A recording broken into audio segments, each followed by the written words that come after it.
Colégio Mundo Mágico. Aqui é o seu lugar. Oitavo ano do Colégio Mundo Mágico da Criança. Como vocês estão? Tudo bem? Pois bem, estou aqui novamente agora para falar sobre as fases da Revolução Francesa. Na aula anterior, nós fizemos uma introdução sobre esse período histórico. Conversamos ainda, num momento ao vivo, um pouco mais sobre esse processo e aqui estamos para encerrar esse período, para concluirmos esse conteúdo. Vamos lá então? Todo mundo com caderno, todo mundo com o seu material, garrafinha de água aí do lado. Olha só, o professor novamente vai deixar o espaço aqui para vocês, vai aparecer o quadro e vocês anotem os tópicos, beleza?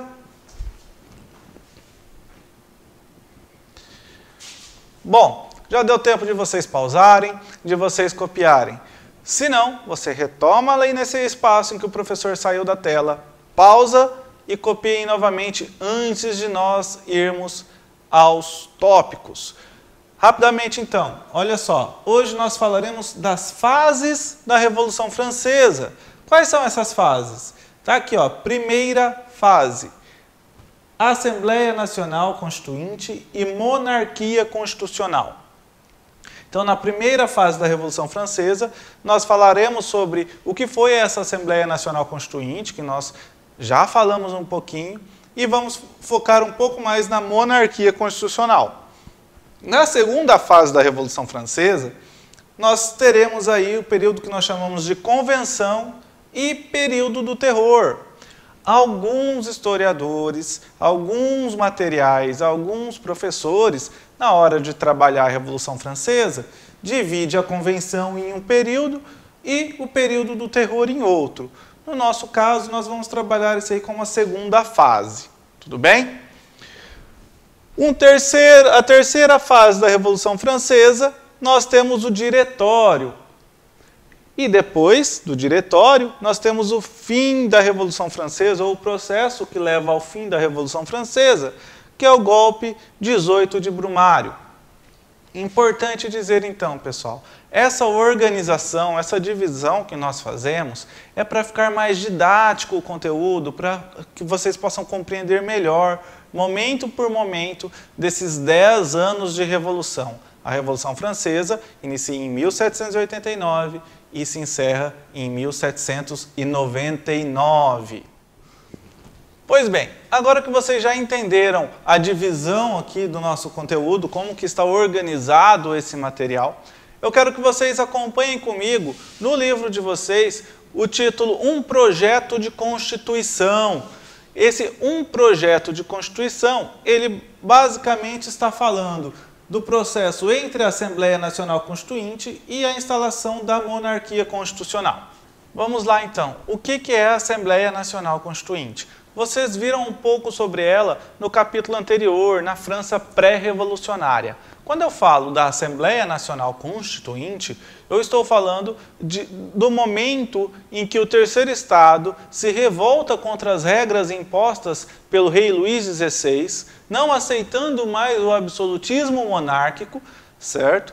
E se impõe perante a Assembleia dos Estados Gerais. Lembra lá da convocação da Assembleia dos Estados Gerais? Muito bem. Daí, quando eles se impõem, eles começam a pensar uma nova Constituição. E por isso o material de vocês traz esse texto aqui como um projeto de Constituição.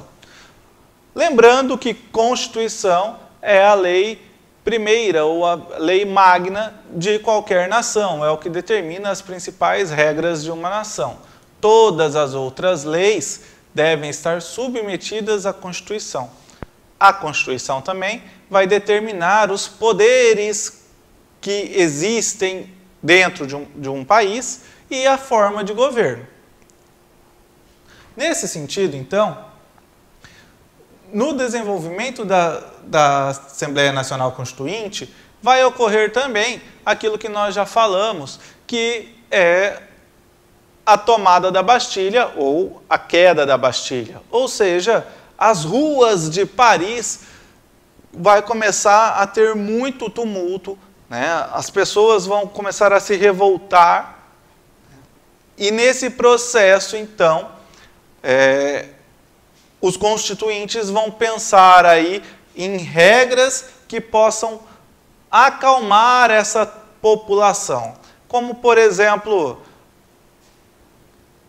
o confisco de bens do clero, né? A nacionalização do clero, a desobrigatoriedade dos tributos feudais. Então vai se extinguir as regras que eram estabelecidas a partir do processo lá de feudalização, né, que ainda existia. O camponês tinha que pagar tributos ao nobre e ao Estado. Então nós teremos as leis feudais extinguidas nesse período, a partir dessa Constituição. E essa Constituição também, ela determinará a forma de governo conhecida como monarquia constitucional. Ou seja, mantém-se a monarquia francesa, porém, ela procura limitar o poder real. Então nós temos aí uma ruptura com o absolutismo monárquico. Desse processo da Assembleia Nacional Constituinte, que vai formar a monarquia constitucional, também sai ou surge um documento histórico, um documento que possivelmente vocês já ouviram falar, que é a Declaração Universal dos Direitos dos Homens e do Cidadão.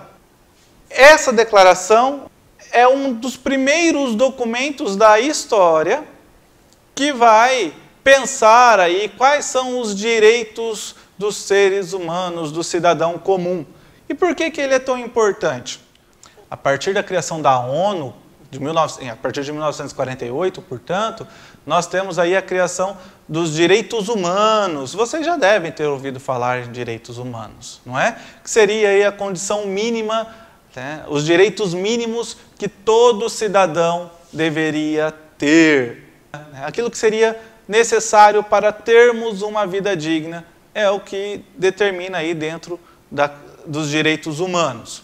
Os direitos humanos, nós podemos, por assim dizer, né, ele tem, na Declaração dos Direitos do Homem e do Cidadão, lá do período revolucionário, da Revolução Francesa, como um dos seus influenciadores. É essa Declaração do Direito do Homem e do Cidadão que vai aí permitir que, a partir desse momento, a partir do momento revolucionário, né, da Revolução Francesa, cada vez mais, ao longo dos séculos XIX, do século XX, do século XXI, né, a luta por direitos por parte da sociedade ganhe cada vez mais força. Então, como marco dessa primeira fase, eu tenho a Declaração do Direito dos Homens e do Cidadão, eu tenho a divisão do poder em 3 poderes, a tripartição dos poderes, executivo, legislativo e judiciário. Eu tenho também, nesse período, uma marcada insatisfação do rei. Luís XVI não vai aceitar a Constituição e ele não vai assinar a Constituição. Acompanhem comigo as palavras do historiador francês Michel Bouville. Desde o início, contrários à Revolução, sem deixar de manter as aparências, o rei e a rainha decidiram fugir. Ajudados por uma rede de aristocratas, tendo partido no dia 20 de junho de 1791, deveriam alcançar a fronteira nordeste do país para, com o auxílio dos outros soberanos europeus, organizar a reconquista da França. Mas eles foram reconhecidos durante a viagem, detidos quando passavam pela cidadezinha de Varennes e conduzidas a Paris. Trata-se de uma crise importante que, de certo ponto de vista, marca uma virada na história da Revolução. Ora, vamos entender então o que isso significa, que virada é essa? Não aceitando a monarquia constitucional, apesar de tentar manter as aparências, o rei Luís XVI e a rainha Maria Antonieta buscam fugir da França. E, ao fugir da França, eles estavam em contato com as outras monarquias, principalmente a prussiana e a austríaca, para que pudessem montar um exército e retomar o poder da França. Quando eles estão fugindo, eles são reconhecidos e são presos e mandados a Paris. Vão ficar durante alguns meses sendo vigiados em Paris, e o que vai acontecer? Serão julgados por traição à França. O fato deles estarem fugindo, o fato do rei estar fugindo da França, faz com que ele seja condenado, julgado pelo crime de traição. Condenado pelo crime, o rei acabará sendo morto na guilhotina. Alguns meses depois, a rainha Maria Antonieta. Neste momento, nós temos uma radicalização do processo revolucionário. Nós temos uma intensificação dos conflitos dentro da França. E, com a figura do rei inexistente, porque o rei acabou morrendo, nós temos a ruptura com a monarquia constitucional e o início da República Francesa, a Primeira República Francesa. Eu tenho, num primeiro momento dessa República Francesa, a criação daquilo que nós vamos chamar de convenção. Foi criada uma assembleia para pensar e criar as novas leis que dariam conta aí desse processo, desse novo período francês, que seria o período republicano. Pois bem, com a convenção instalada, com essa assembleia que foi chamada de convenção, nós temos uma constituição que definitivamente vai romper com a monarquia e com o antigo regime. Além disso, como símbolo dessa revolução, como símbolo marcante desse processo, a convenção também criará um novo calendário para a França, o calendário revolucionário. E por que é importante falar do calendário revolucionário? Nós teremos aí, entre os diversos meses, o mês das brumas. O mês das brumas será o período em que ocorrerá o fim da Revolução com o golpe 18 de Brumário.